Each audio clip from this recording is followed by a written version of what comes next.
நம்ம பொதுவா ஒரு விஷயத்தை கேள்விப்பட்டிருப்போம். ஒரு வார்த்தை, ஜோதிட வார்த்தை, ஆண் மூலம் அரசாளும், பெண் மூலம் நிர்மூலம் அப்படின்னு சொல்றத கேட்டிருப்போம். ஆனா இது ஒரிஜினலா எப்படி இருக்க வேண்டிய வார்த்தைன்னா, ஆணி மூலம் அரசாளும், பின் மூலம் நிர்மூலம் அப்படிதான் இருக்கணும். அதாவது ஆணி மாசத்துல பிறந்த ஆணாக இருந்தாலும் பெண்ணாக இருந்தாலும் அவங்க ஒருவேளை மூல நட்சத்திரத்துல பிறந்திருந்தா அது ஒரு பௌர்ணமி யோகமாகும். அதே போல அன்னைக்கு அந்த சூரிய சந்திர நாள், சூரியனும் ஒரு உபய ராசியில இருக்கு, சந்திரனும் ஒரு உபய ராசியில இருக்கு. அப்படி நிற்கிறது ஒரு விசேஷமான சௌபாகியங்களை ஏற்படுத்தக்கூடிய, ஏன் நாட்டையே ஆளுகின்ற அளவுக்கு யோகங்களை தரக்கூடிய ஒரு நாளாகும். அதே போல பின்மூலம் என்பது மூல நட்சத்திரத்தின் 4ஆம் பாதத்தை குறிக்கும்.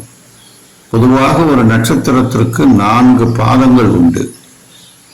இந்த 4ஆம் பாதத்தை தான் பின்மூலம் என்று கூறுகின்றார்கள்.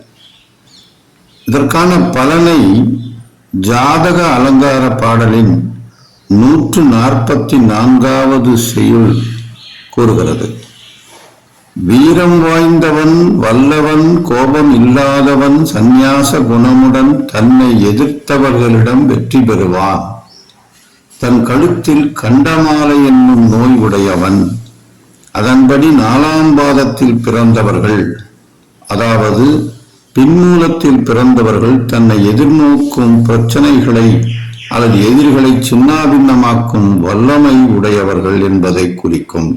இதைத்தான் நிர்மூலமாக்கும் என்று கூறினார்கள்.